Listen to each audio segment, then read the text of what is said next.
Peptides are being recommended by everyone. So I'm going to put back my physiological doctor hat instead of, spiritual Stephen, and speak to these peptides. And one of them is the GLP-1 agonists, right? And so there are a classification, there's many of these peptides that are basically helping you feel full so you don't eat as much and therefore you lose weight. And everyone, it's like the hottest thing on the internet. And I need to reveal some insight and wisdom about what's happening.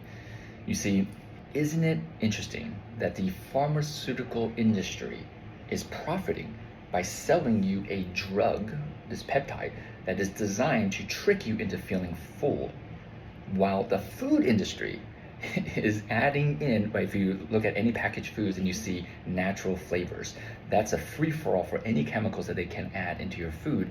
And we now know many of the natural flavors are hormone disruptors, and they're chemicals to trick your brain into never feeling full.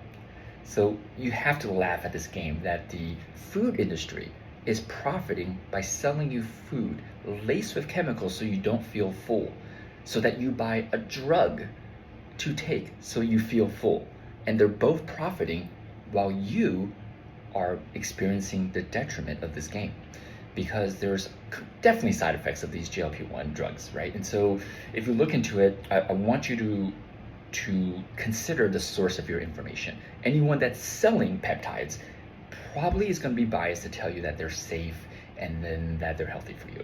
And so use some discernment, right, when you're sort of navigating this game of health.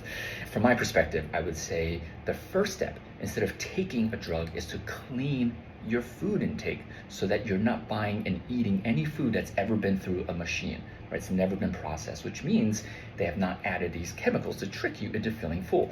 And what you'll probably realize is that you won't actually need any drugs if you're just eating wholesome organic foods and you eat it slowly.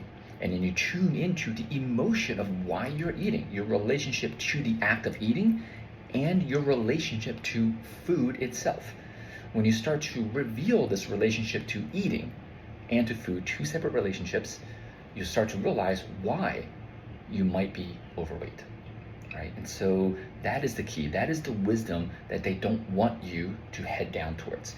They'd rather have you just take a drug and skip the actual wisdom and gift and spiritual evolution you get to have by revealing your current relationship to eating and food and yourself and how you're feeling.